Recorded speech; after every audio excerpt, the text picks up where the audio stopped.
You were listening to From Sobriety to Recovery with Jesse Mogul, episode 115. Let's get to the show.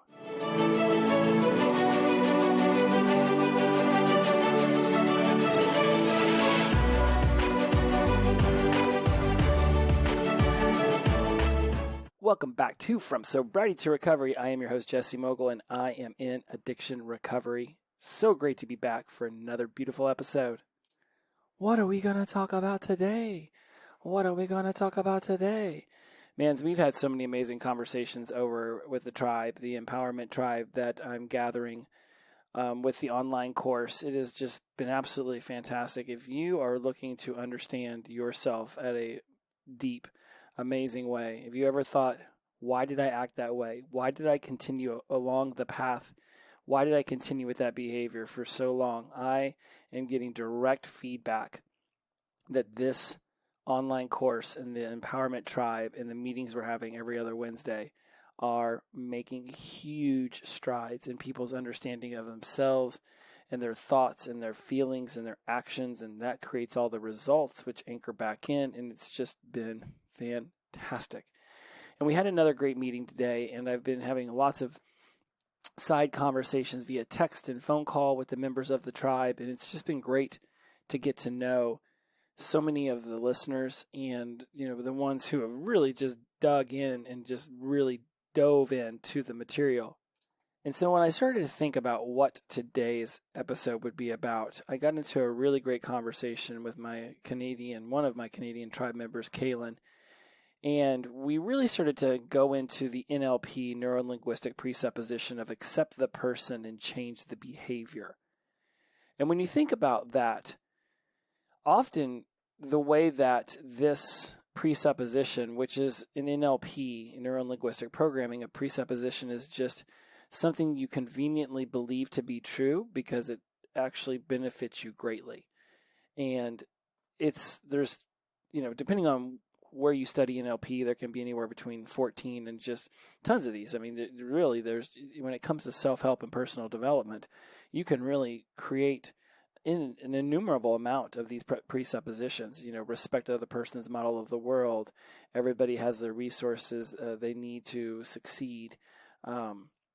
Everyone's doing the best they can with the resources they have. Such great ones that if you just embody those and say, okay, everyone's doing the best they can with the resources they have. So if I see somebody having a bad moment or an off day, another presupposition is there are no unresourceful people, only unresourceful states.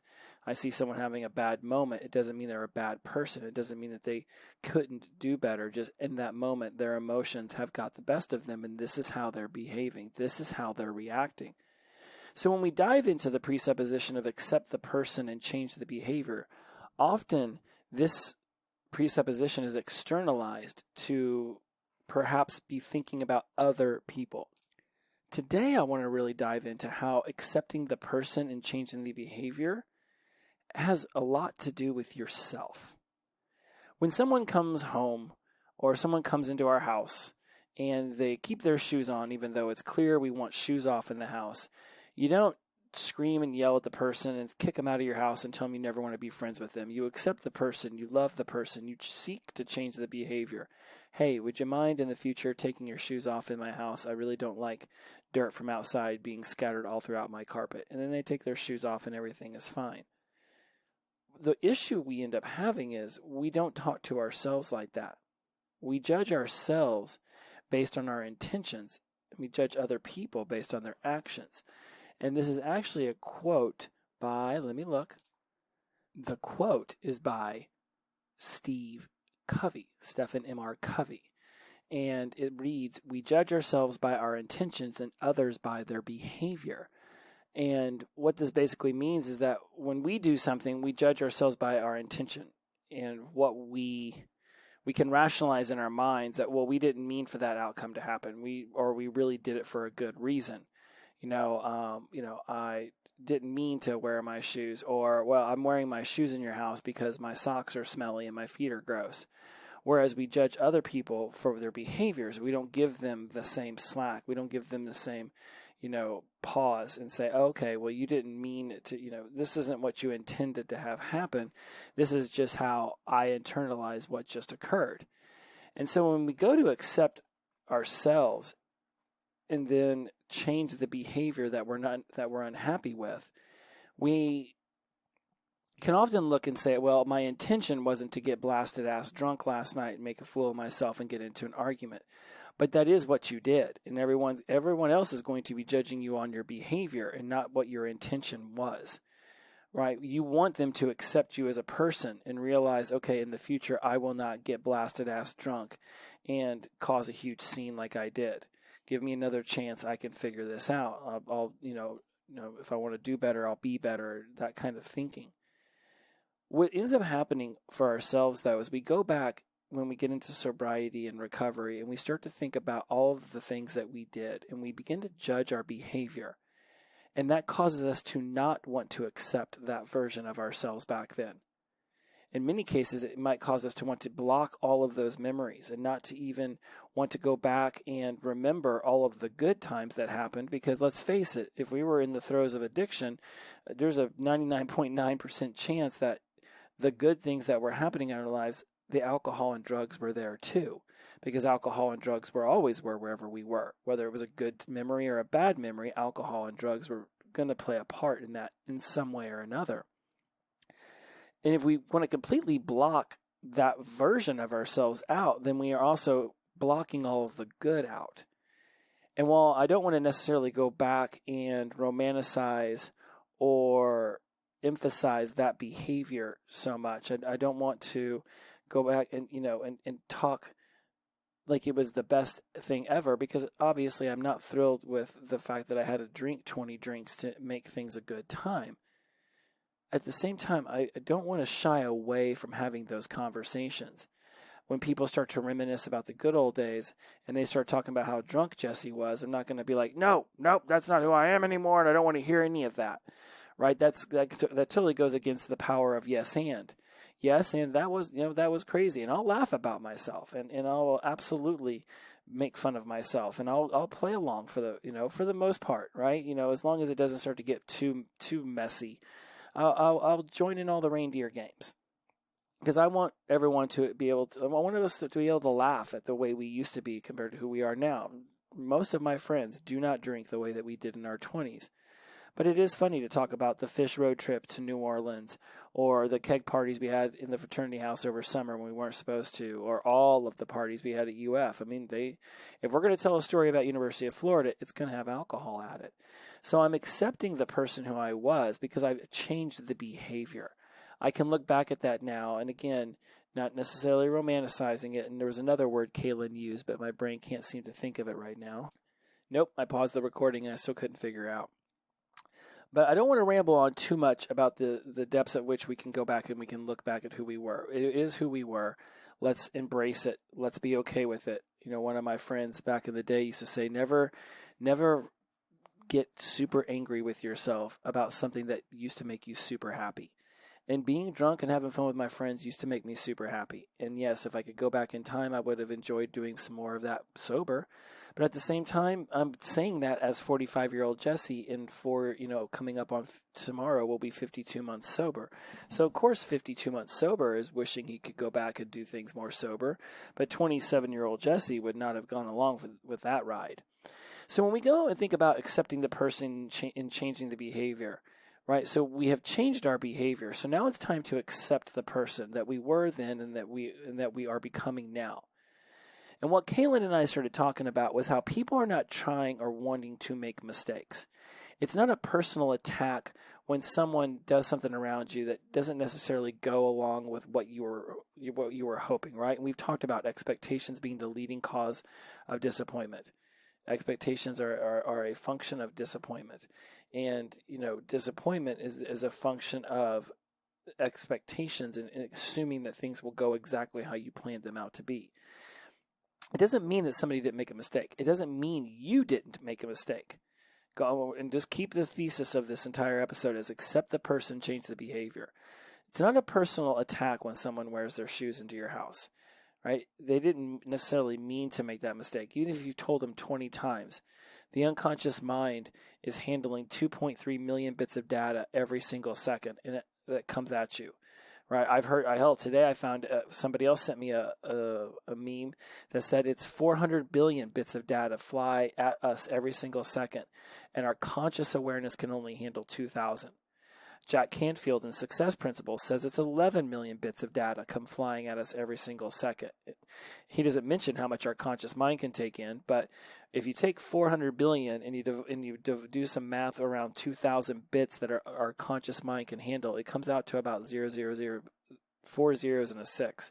If you take 126 bits and also do some math with 2.3 million, it comes out to the same 0.00006.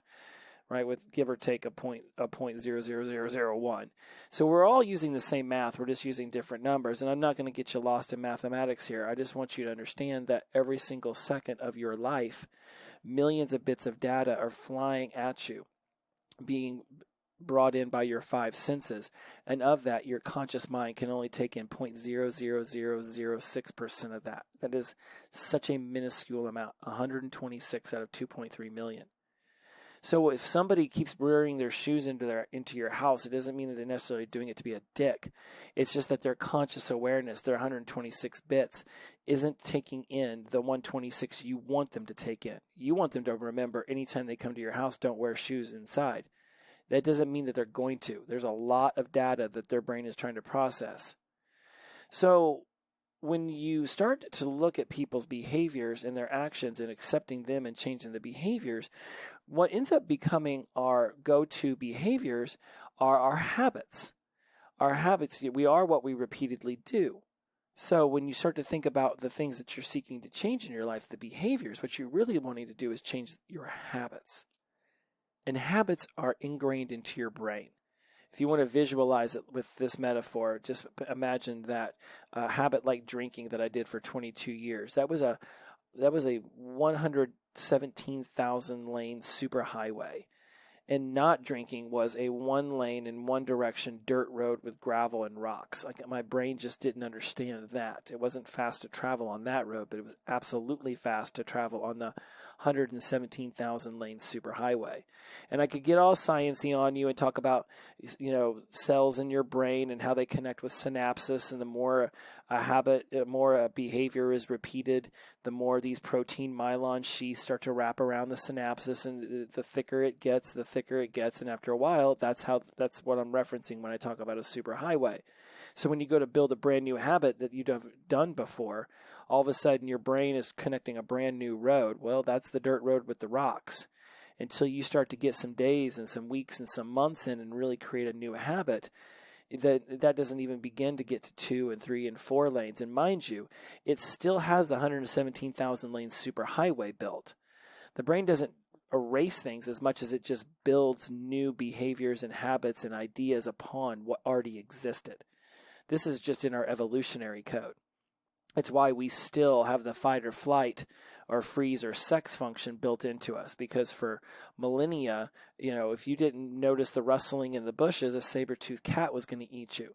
If you didn't remember that purple berry's bad and red berry's good, then you poisoned yourself and you died in the middle of the Serengeti with a saber-toothed cat eating you, right? So the brain still has this fight, flight, freeze, or sex function going on inside of it, even though necessarily now we don't need it as much. It's why we get so afraid of being afraid, or we get so fearful of humiliation or shame or guilt or stumbling on our words when we're giving a speech, because the brain sees it as an attack upon the entire organism, and it's been taught through thousands of years to be afraid of attacks upon itself. And so when you go to start to change habits, you're just building a habit on top of an old habit. And eventually, yes, my drunken 117,000 lane superhighway will get smaller because I just don't travel down that road anymore. Eventually, it becomes the dirt road. But the road still exists. This is why you can go years without having a drink or doing drugs, and then you go back and all of a sudden it's like those first couple times, you've heard people who've relapsed talk about this. Yeah, I had good control over it for a little while, but then, man, it's like it came back 15 times stronger. Well, yeah, because that super lane highway still existed. It may have shriveled down to just a few lanes with a little bit of gravel, right? This is running with this metaphor, aren't I? But as soon as you go back to that behavior, the brain knows how to rebuild that superhighway. No problem. It's already built it. It already traveled down it for years. It absolutely still knows where the blueprints are. So when you go to change a habit, which is changing a behavior so that you can accept yourself, then you really start to ask yourself, well, what is it that's going to take for me to start to change habits? And now I'm going to start pulling some stuff out of multiple books here. So right now I'm currently listening to a few different books. I'm trying to open up the app right now, Audible. And of course, I'm opening up every single app but Audible. This episode has a ton of pauses in it. I hope you guys don't notice that because I'm not going to go back and do anything about them. If you do, if it's noticeable. So the alcohol experiment, it's the expanded edition by Annie Grace. So this is like an actual walking you through what it would be like to go 30 days without alcohol. So I went and listened to the chapter 2 called It's Not What You Give Up, It's What You Gain. And at the same time, when I took in that chapter, just really for this podcast, I could go back and I've been listening to The Willpower Instinct by Kelly McGonigal. And I'm absolutely loving this book, and I'm taking some fantastic notes, and I'm absolutely going to break it down for you at some point, and you're going to hear a little bit about it tonight. And then I also went off and I listened to The Tao of Pooh by Benjamin Hoff. So I'm pulling data from 3 different books, not to mention, of course, everything's getting run through Mindset by Carol Dweck, right? I mean, we can never forget about that book. If you haven't gone out and read Mindset by Carol Dweck, start there. Let that be the book that you read above any other book, and then just allow all those other books to be run through the growth mindset filter and just watch the change expand ever more and more rapidly. Reading the Mindset by Carol Dweck is like experiencing the Big Bang inside your brain. So when we go to change a habit, the willpower instinct talks about how willpower, it's what you're craving to do. You have this willpower to make a change in your life. So he calls that the I willpower. But there's actually 2 other powers that he references that are absolutely fantastic. And just, it was such a joy. Of course, I just accidentally hit play on it while trying to find the notes. It was so cool to listen to these other 2. There's the I won't power, which is the habit that you don't want to do anymore, right? That's the behavior you're looking to delete. And then there is the I want power, the outcome, the well-formed outcome that you're seeking to achieve. So you have the I will power, which is what you crave to be doing. And then you have the I won't power, which is the habit you're seeking to break. And then you have the I want power, which is the outcome you desire in your life.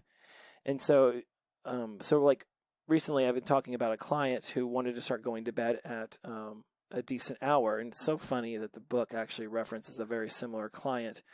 It's just, a lot of people have this thing. So I wasn't surprised whenever I literally was listening to this author tell a story that I also have. So I've got a client who wants to stop staying up past midnight so that he can get up earlier because he feels like he would be more productive in the morning. And he's one of my peers. He's a good friend of mine, but I also coach him. And so his craving is to go to bed by midnight. So when he said, okay, I'm going to start going to bed before midnight, he kept breaking that. And it wasn't until I listened to this book that I started asking, like it really started to click with me. It's like, oh, and I had asked him before, well, what are you doing beforehand? And, inevitably, oh, I'm working on this or I'm doing social media that. And I'm like, well, you could stop that. Well, but I need to get this done. And like, well, you could do it in the morning. And it just became a back and forth. And I didn't really feel like I had any evidence that what I was coaching was necessarily going to work because he was butting heads with me the whole time. And we talked about that in class today. Sometimes people just don't want your advice. You have to know how to ask more questions so that they come up with their own advice. And ultimately, when I heard the willpower author talking about this, I was like, oh my goodness, this is exactly what needed to happen. That when Kelly McGonigal references her client wanted to go to bed at 11 o'clock, but would get on social media when everyone went to bed around 10:30.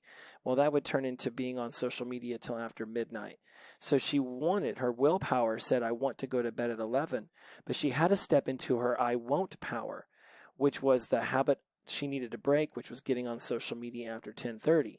So once I once I came to like, look, I read about it in a book. My coaching was dead on. The guy, like, all of a sudden was like, okay, well, then you were right because they're right and everyone was right and I was seeing this wrong. Let's start to change those things. And so ultimately he wanted to work on social media and he wanted to do his online stuff. We just figured out a way for him to start it earlier in the day, and that was by cutting out 2 hours of television after he ate. And so we had to go back all the way to after eating to realize that the I won't habit is I won't turn on the TV after I'm done eating. And I will go onto the computer and I will start to do my social media. And that led to the social media being done earlier, which led to the I will go to bed before midnight being possible. Because his outcome was getting up at 7 o'clock in the morning so that he could start his day earlier than 11. And I do this. I have 7:15, my first alarm goes off. I'm out of bed by 7:30. I don't necessarily always need to be up by 7:30, but I just like getting up, going for a walk, and starting my day. Starting my day at 9 a.m. seems too late. I already feel like it's 3 hours away from noon. It's too long. So I had to make some adjustments in myself as well. So write this down. I will, I won't, and I want. And when you start to ask yourself what behavior, what habit are you seeking to change, is it an I will, is it an I won't, or is it an I want? Because you know what you want. That's evident. Everybody pretty much, okay, let me take that back. It may not always be evident, but you pretty much know what you want. Now I would say let's get more in depth and say, okay, is what you want really to go to bed at midnight? What you really want is to get up at 7 a.m. so that your day can be more productive. Okay. So what are you doing when you get up at 7 a.m.? If what you're doing when you get up at 7 a.m. is just going into your office or getting on your phone and dicking around on Instagram and TikTok and watching content for the next hour, and then you start your day, well, then you really weren't more productive. So what you're really seeking, if you're seeking to be more productive by getting up at 7 a.m., is knowing what you clearly need to start doing when you get up. So now your I won't becomes even more, right? Now we can actually begin to expand our well-formed outcome. I want to get up at 7 a.m. so that I can go for a walk for an hour and get 5,000 steps in, and then I can, go and work out for 30 minutes or go meditate for 5 minutes. And this gets my morning routine and my morning self-care done and accomplished so I can feel great about myself. And now I can get to work knowing I've done all of this stuff for my spirituality, if you meditate, or for your physical fitness, if you want to go for a walk or do a quick workout, whatever that might look for you. You now, in order to be productive at 7 a.m., can't just get up. You actually have to know what it is you're doing. So do you have the habit of building out your calendar the night before? Do you have the habit of knowing what is the most important thing you want to get done that day, what your priority is, and setting out to get it done as soon as you can each day, if it's possible, if it's actually feasible? If the most important thing you need to do all day is go to a meeting at 4 o'clock, then obviously you can't get that done at 7 a.m., but you have other things you're focusing on, so get those things done. Get those 4 focuses done so that you're able to be fully present at 4 p.m. when the meeting starts, rather than thinking about a few of the other things on your to-do list that you wanted to have done by the end of the day. So now your I want becomes way more expanded.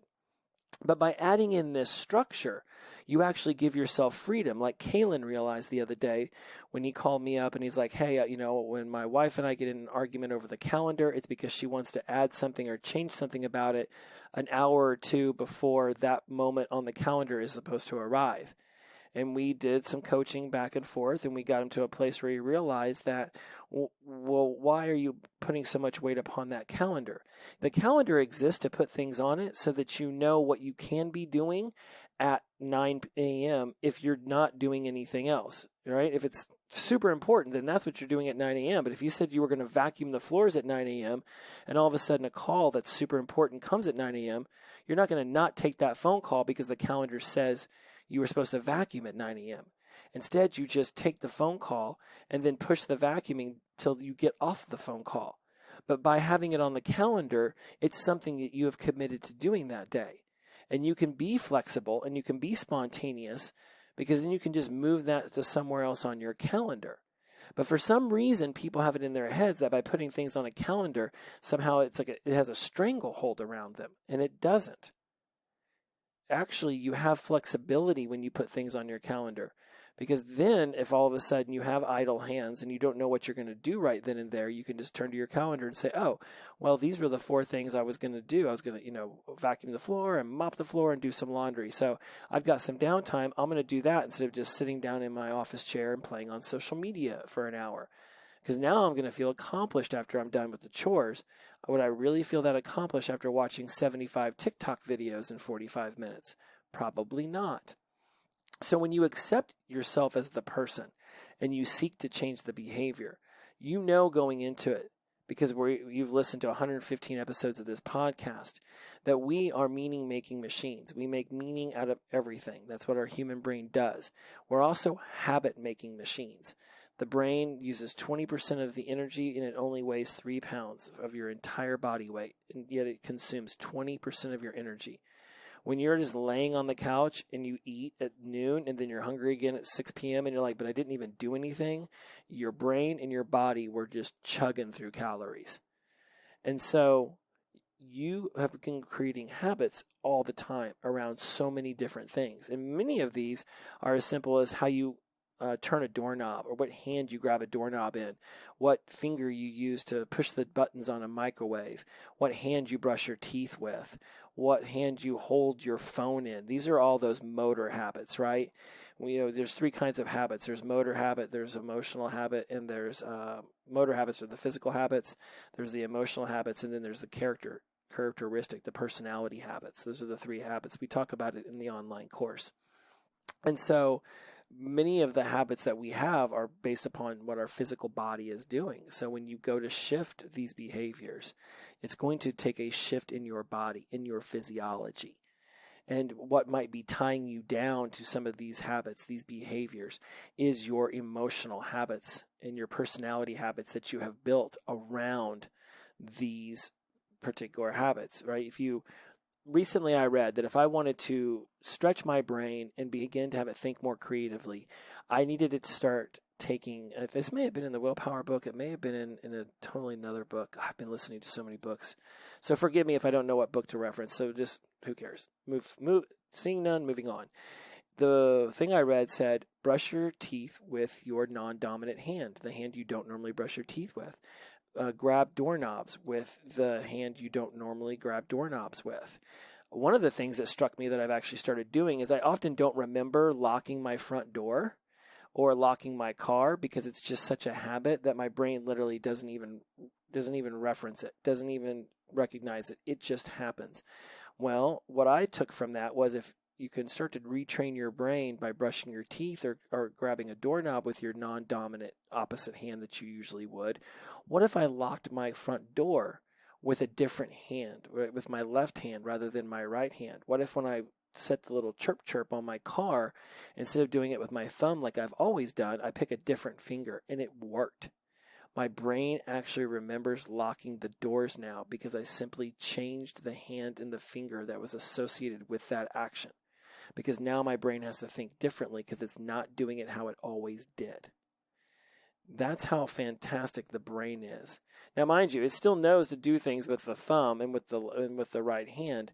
It still has that habit in there. I'm just building another habit on top of it. And the more I do it with my non-dominant hand, the more the superhighway that was built around doing it with the dominant hand will go away. And eventually doing it with a different finger, that will become a habit. And then I'll have to switch it to a different finger, something altogether, or I'll have to set an auditory cue, or something different will need to change because another superhighway will be built on top of the old superhighway. It's fascinating how the brain works. And if you find this stuff fascinating, then please hit me up on Instagram at From Sobriety to Recovery, at Jesse Mogul. Say you're in. Ask me about the course, and we'll set up a call and we'll get you over to it, because I'm telling you, you'll love the people that are in the tribe, and you'll absolutely find these conversations fascinating if you find this podcast fascinating. And the cost of this program, of investing in yourself through me and being a part of this tribe, is not going to break the bank. It is absolutely within many, if not most people's means. Hell, we used to spend, hundreds of dollars on alcohol and drugs a month. And I can assure you, good news is my program is not going to cost you as much as your alcohol bill used to cost you in a month. And I would be willing to bet it's definitely not going to cost you how much your drug bill used to cost in a month. And if you combine both of those bills, I am definitely not going to be charging that much. So, I will, I won't, I want. Think about what it is that you will start to do, and then look for the thing that you'll have to stop doing, that you'll have to release, right? We like the word release over the word stop, just like we like the word release over the word lose. You're not losing weight, you're releasing weight. You're not stopping a habit, you're releasing a habit. What is it that you won't do anymore that will fulfill what you will start doing? And then how does that tie into your overall well-formed outcome, the broader goal that you're seeking to achieve? It's amazing to me when I do these podcasts. You should see how many other things I was going to talk about. And somehow in this entire notes that I've read, and I mean, there are so much information, I only got through 7 sentences of my show notes. Oh, goodness.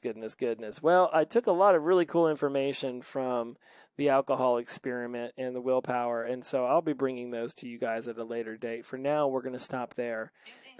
And then I hit the play button on the alcohol experiment. We're going to stop for now because I want you to begin to start to really internalize this today. Accept the person and change the behavior.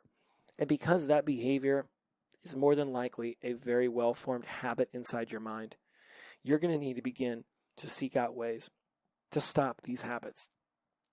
Somebody asked me recently, how is it that I can just decide to not eat carbs for 3 weeks and go keto just to lose the last few pounds? Or how is it I can just adopt a 10,000 step a day regimen, or eating more broccoli instead of potato chips, or getting up earlier so that I can get exercise in, or that I can push myself to shoot a podcast at 9, 10, 11 o'clock at night after I've been teaching classes all day. And honestly, when I really look at it deep down, I just think that once I quit alcohol and drugs, my brain was like, damn, that was tough.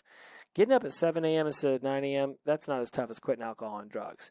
Pushing myself to do a podcast at 9:19 on a Wednesday night after I've been teaching since 7 a.m., that's not as tough as quitting alcohol and drugs. It's just not.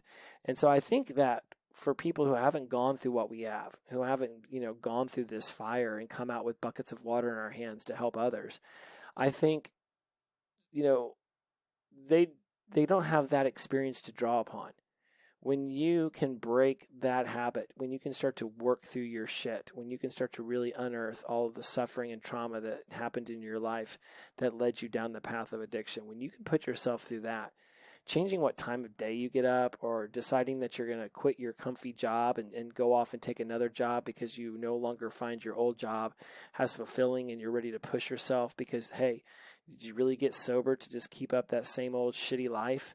No, you got sober so that you could fulfill that potential you always knew was inside of you. You got sober because you were sick and tired of being sick and tired of that behavior. So why would you keep doing other things that you're sick and tired of being sick and tired of?